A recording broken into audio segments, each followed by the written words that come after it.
Welcome back, students. My name is Dolan Banerjee and I am continuing with the Geotechnical Engineering online course from EKTU.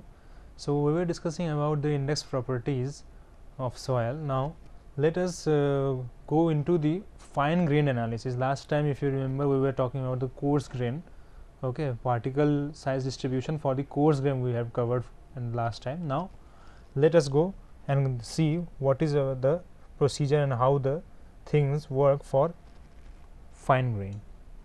This is the fine grain analysis. We will generally just classify the fine grain and also see how the procedures or the practical procedures work in order to grade them. The first method which we use, or the most popular method which we use to classify the fine grain, is the hydrometer analysis. Hydrometer. Okay, let's see. Actually, this works on the principle of Stokes, or we can say that Stokes theorem.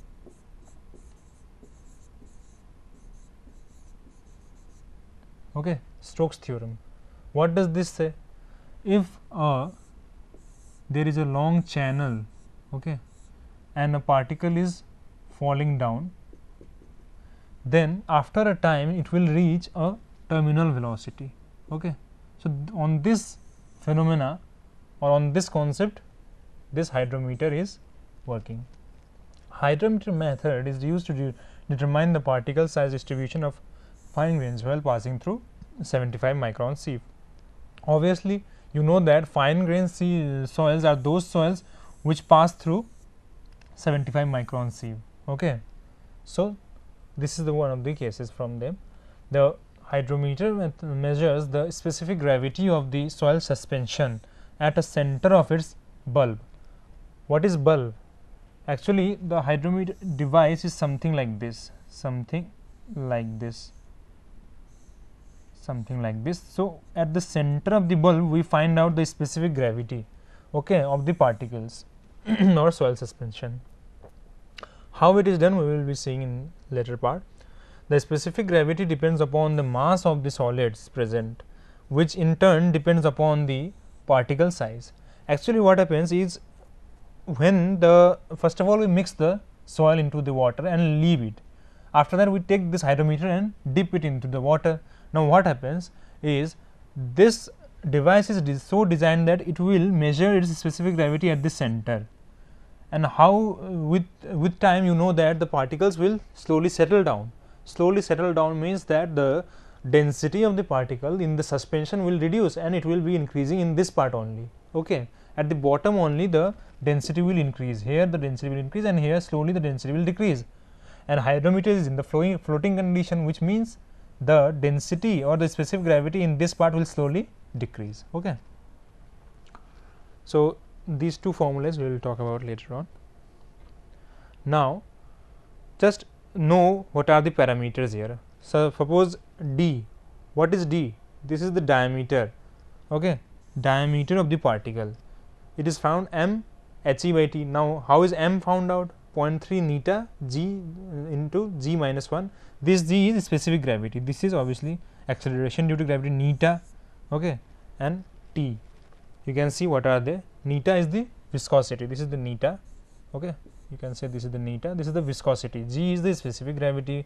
This is rho w. Rho w density, He effective height, t is the time in minutes at which the observer is taken or observation is taken. Recon with the respect to the beginning of the sedimentation. Means suppose we had started our means we have kept our hydrometer at suppose 1 p.m.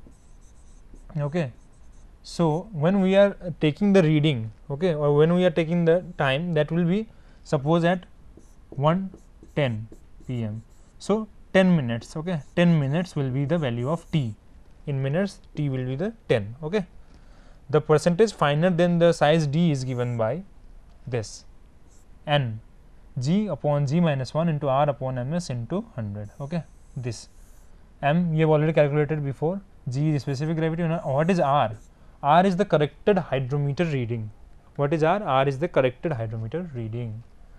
Now let's go into the procedure. What do we require? We require a lot of things such as a hydrometer, glass measuring cylinder, rubber bung for cylinder, mechanical stirrer, weighing balance, oven, deflocculating agent, desiccator, evaporating dish, conical flask, stopwatch, wash bottle, thermometer, wash bath, 75 micron sieve and scale. These all things are required. Okay. Now let's see how is the procedure. First of all, again, if you remember in the sand replacement method, we did the same. First we calibrated, then we used the further result. Okay. In this also, first of all, calibration of the hydrometer is done. What we do? 800 ml of water in one measuring cylinder is taken. Place the cylinder on a table and observe the initial reading. Means, just suppose this is your measuring cylinder, 800 ml of water is taken. Okay. Suppose this is 800 ml. Immerse the hydrometer in the cylinder, take the reading after immersion. First of all, it was 800 mm or whatever 800 ml. Now you put into it the hydrometer. This is the hydrometer. Obviously, it has its own volume, so this height will rise. Suppose it will be here something, okay, x ml. So you will read this one. Determine the volume of hydrometer VH, which is equal to the difference between the final and initial reading. Means this much. This difference is the volume of hydrometer. Okay, VH. Okay, this is the VH. Determine the area of cross section of the cylinder. You can just measure it. Okay, because it is generally a circular only. If you measure the dia, you can obviously calculate the area of cross section. Measure the height as between the neck and the bottom of the bulb. Record it as height of the bulb. Means distance between the neck, this is the neck, and the bottom of the bulb. I'm sorry, the difference between the neck and the bottom of the bulb, means this is the neck and this is the bottom of the bulb. So this much, this is to be measured. Okay, this much part is to be measured, and this is known as height of the bulb, because this one is the bulb. This is called the bulb because it is the bulky part. Okay, this is just the stem, this is the bulb. So this will be h. Okay, measure the distance h between this neck to each mark on the hydrometer, that is RH. Means measure the distance h between the neck to each marks on the hydrometer, that will be RH. Means what is the distance from here up to the water level. Okay, this distance, this is your RH. Now further we have to calculate the effective height, which I have already shown you the formula. Okay. Then the calibration curve between RE and HE and RH is prepared. Okay. This will give us the calibration of the hydrometer. Now you can see this is the diagram which we are doing. This is RH. How much? This is H and this is H by 2. This was, as you know, this was total H. Okay, small h. So this will be H by 2. This will be H by 2, and this is H from here to here. This is the RH. What is RH?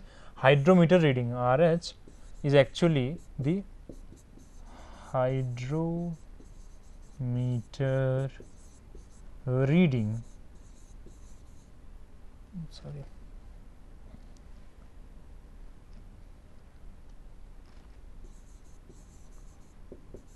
Okay, this is the hydrometer reading.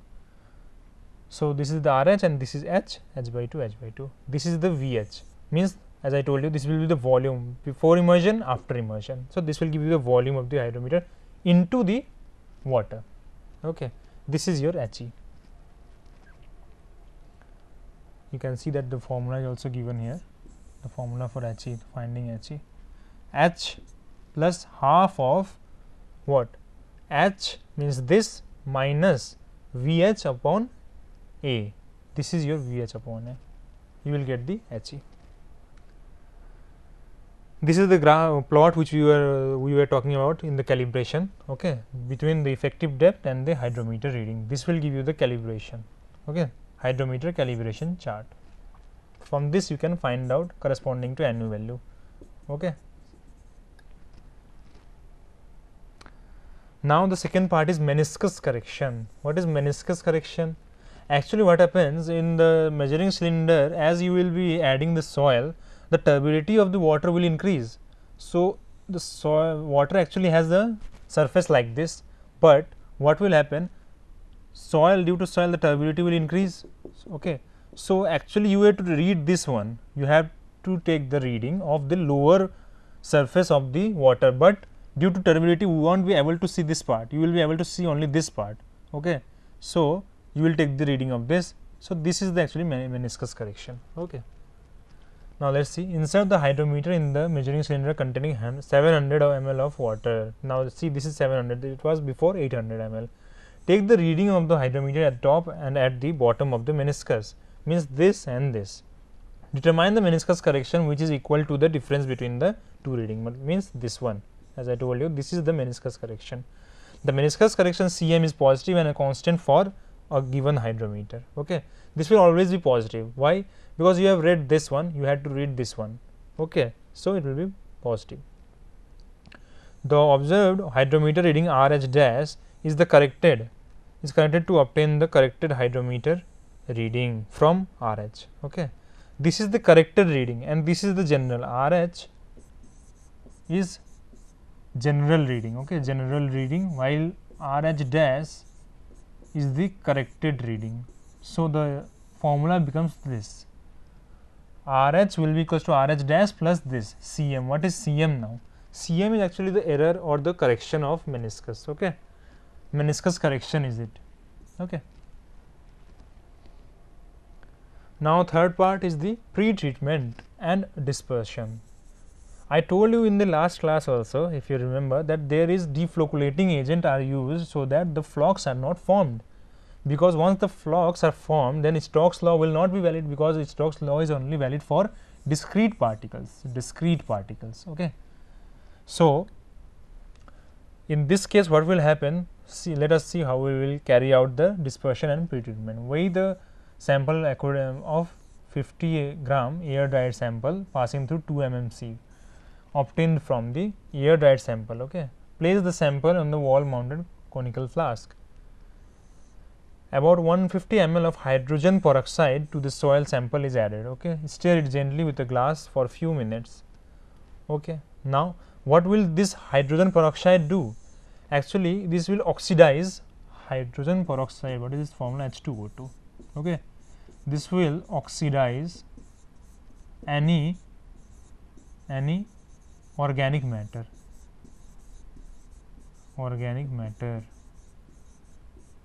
Okay. It will oxidize any organic matter if present in the water, so that our experiment does not get error. Now, cover the flask with a glass plate and leave it to stand overnight. Let the reaction happen. Heat the mixture in the conical flask gently after keeping it in the evaporating dish and stir the contents periodically. Okay. When vigorous force subsides, the reaction is complete. Reduce the volume to 500 ml by boiling it. Stop heating and cool the contents. What they do? They have mixed it, left it overnight. Now, after that they mix, on the other day they keep on mixing it or agitating it, okay, providing it energy so that the reaction gets completed. Okay. Then they reduce the volume to 50 ml by boiling. If the soil contains insoluble calcium compounds, add 50 ml of hydrochloric acid, means now we will add HCl if we have to subside or remove, we have to remove the calcium compounds, Ca compounds. Okay. Allow it to stand 1 more hour or so, the solution would have an acid reaction. Okay. So, that let it complete, the reaction be completed. Filter the mixture and wash it with warm water until the filtrate shows no acid reactions. Transfer the damp soil on the filter and funnel to an evaporating dish using a jet of distilled water. Use the minimum quantity of distilled water as possible. Okay. Place the evaporating dish and its content on an oven and dry it to 105 to 110 degrees centigrade. Transfer the dish to desiccator, allow it to cool.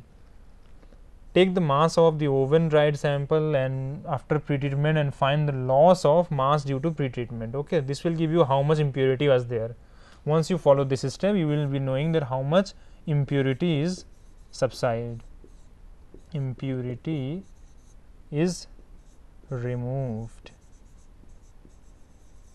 Okay, add 100 ml of sodium hexametaphosphate. Now this was I was talking about sodium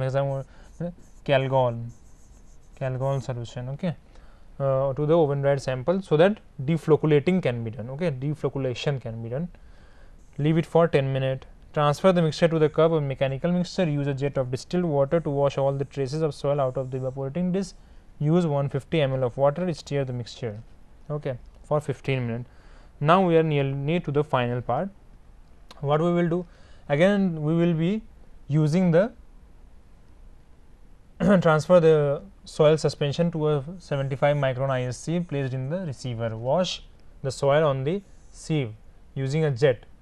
Now transfer the suspension passing this to 1000. Now we go to the measuring cylinder final. Okay, finally now we have processed all the parts, or we have performed all the pre-treatments. Now we will be carrying out the final part of the experiment. Okay, add more water to make the volume exactly equal to 1000. Collect the material written on this, dry it in an oven, determine its mass, if required do the sieve analysis as well. Now finally this is the fourth part, that is the sediment test. Place the rubber bung on the open end of the measuring cylinder, obtaining the soil suspension. Shake it vigorously end over end, means like this. Okay, just like this, sometime like this, again like this, like means just a shaker type of shaker. Okay, remove the bung after the shaking is complete. Place the measuring cylinder on the table and start the stopwatch. Means now what we will do, we will just start the sedimentation process. How? First of all mix it. If this is the cylinder, then just mix it like this. Put the bong here and this is the cylinder, just mix it like this. Okay, once the mixing is done properly, remove it, place it on the table. Okay, just place it on the table. Now leave it. Use the stopwatch to see the time that is being elapsed. Okay, now immerse the hydrometer gently to a depth slightly below the floating depth and then allow it to float freely. Okay, now the hydrometer is also inserted. Then what we will do, take the hydrometer reading RH dash after half 1 to 4 minutes. Okay, then without removing the hydrometer from the cylinder. Means what we have to do, after the cylinder is supposedly like this. Okay, now we have our stopwatch with us. Okay, it has, this is the stopwatch. Now what we will do, after half minute, first of all we have put it here after vigorous mixing. Now we have inserted the hydrometer, suppose this is the hydrometer. Okay, now what we will do, after half minute, means after 30 seconds, we will read this reading RH. Again after 1 minute we will read, again after 2 minutes, again after 4 minutes, this reading will be taken. Okay, take the hydrometer, take out the hydrometer from the cylinder, rinse it with distilled water. Now its work is over, we will take it out. Float the hydrometer in another cylinder containing only distilled water at the same temperature as the test cylinder. Take out the hydrometer from the distilled water and clean its stem. Insert it in the cylinder containing suspension to take the reading at the total elapsed time interval, that is 8 minutes. Okay, about 10 seconds should be taken while taking the reading. Remove the hydrometer, rinse it and place it in the distilled water after. Means you have taken the reading up to 4 minutes. Okay, once you have taken it, again you have a cylinder with distilled water, take it out and put it here. Okay, leave it here only. Again if you have to take the reading of 8 minutes, then just pick it out, put back into this suspension cylinder when just before the 10 seconds. Means what is there, you have to take it out and put it in it and let it become stable for 10 seconds. Okay, it is not that you just take it out and put it here and just directly take the reading. You have to wait for 10 seconds. So if you are to take for 8 minutes, then just about 7 minutes 45 seconds or 7 minutes 50 seconds you have to take it out and put it in the suspension cylinder. Okay, repeat the step 7 to take the readings at 15 minutes, 30 minutes, 60 minutes, 120 minutes, 240 minutes. Okay, Every time you have to put it here, again back here, again here, and again here, but 10 seconds is to be remembered. Okay, no direct reading should be taken, otherwise error will be caused. Now, after 240 minutes or 4-hour reading, take twice the 24 hours. Okay, means after 240 minutes, take in only 2 times. Further 2 times will be taken in 24 hours. Record the temperature of the suspension once during the first 15 minutes and thereafter at every subsequent reading. Final reading, after the final reading, pour the suspension in an evaporating basin, dry it and find its dry mass. Determine the composite correction before the start of the test also at this and this. Okay. Just after each reading, composite correction is to be determined.